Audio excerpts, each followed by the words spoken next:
Hey everybody, welcome back to Logged Into Life, and this is just going to be a quick little video to have a look at my thoughts on what's better for someone who is maybe a little technically challenged, seniors, people like that have a little bit of trouble, not necessarily learning, but maybe remembering as well, how to use their technology. So let's have a quick look.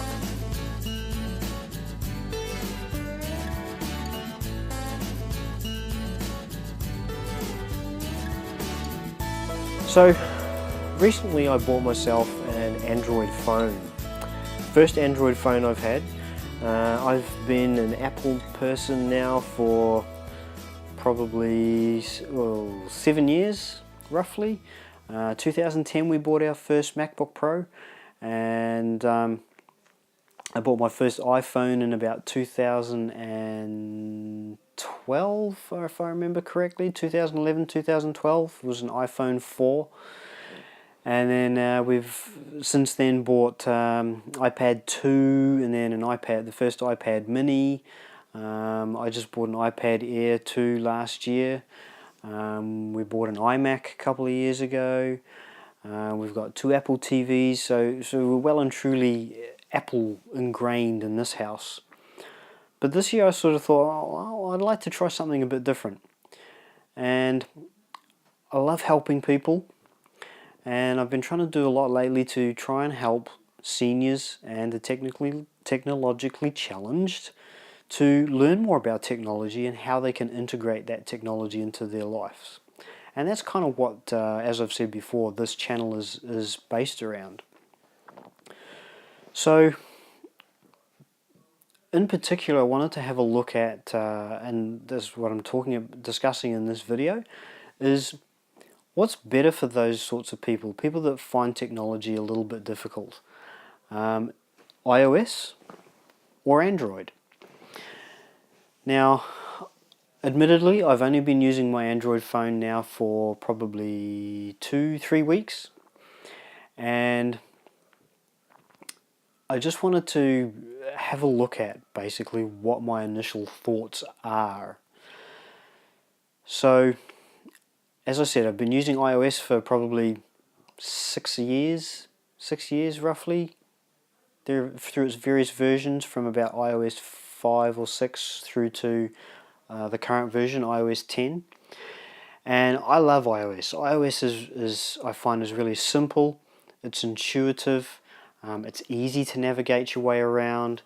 The setup now in the latest version of iOS and going forward into iOS 11 is going to improve even that a little bit more.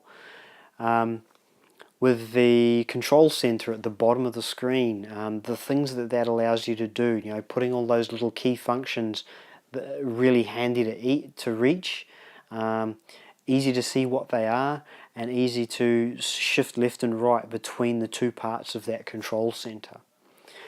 So that's really cool. I really like that. System preferences, or settings as it's called now, I think, I find is really simple as well. Once again, it's really well laid out. Things are really fairly simple to find. The switches are really clear for turning things on and off, which I think is great. If there's any relevant little notes, if a particular screen takes you to a next screen, it usually tells you on that line what that next screen is already set to, for example, whether it's turned on or off, or whether it's set to a particular account or setting or whatever. I really like that. That's handy. You can see what it is without having to actually go there. The App Store for iOS is amazing. It's once again simple, easy to find your way around. Notifications in iOS are really helpful, really simple to use. I just find iOS really simple. So, Android then. The phone I bought is a Motorola G4 Plus, so it's the big version. And I chose that mainly because of price. It had all the features I wanted without spending vast amounts of money. Now, one thing Android has definitely got going over iOS is price.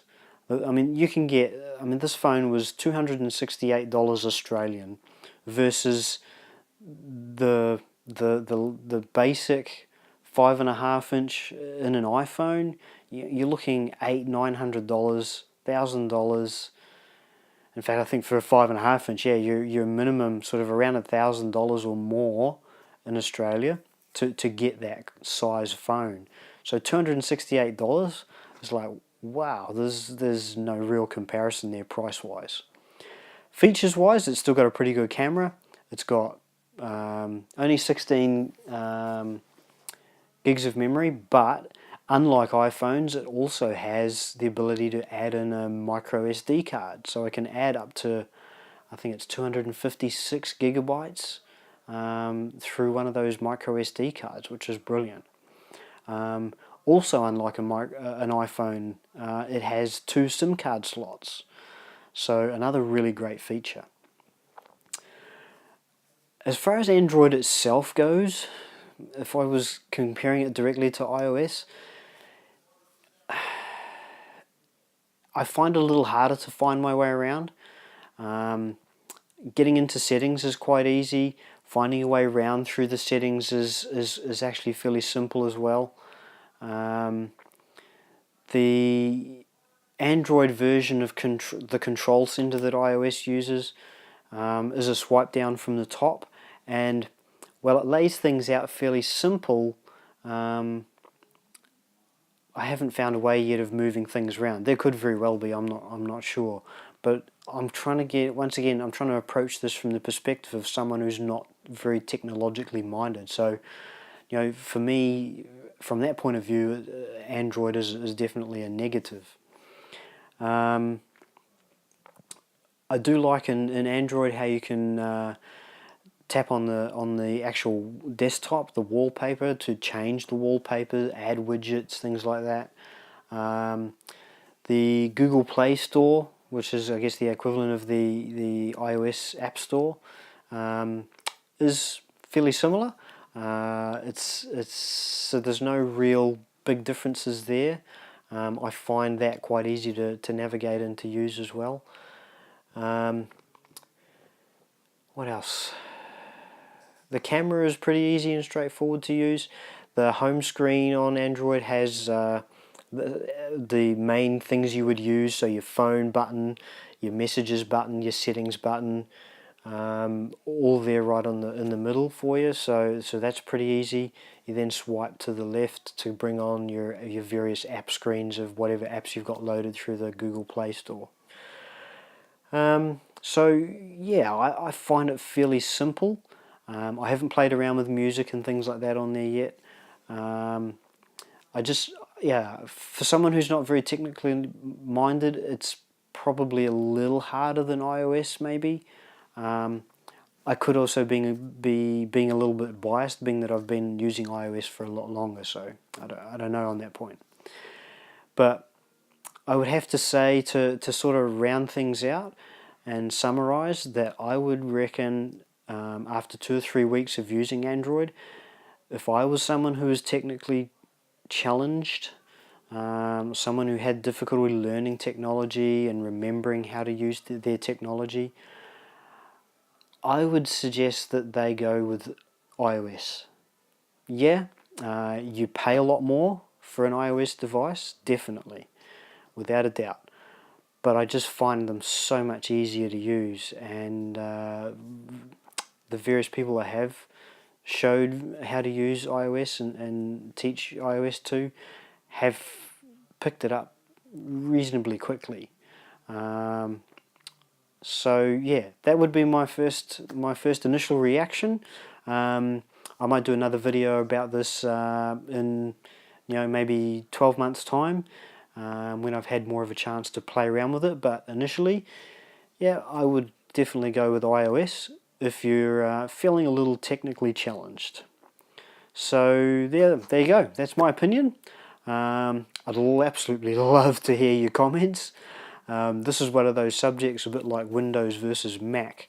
So if you've got some thoughts on that, what you prefer, why, any questions about it as well, leave them in the comments below. Give me a thumbs up if you like this, thumbs down if you didn't. While you're at it, hit that subscribe button, and hopefully we'll see you back here next week for another video. Thanks and have a great day.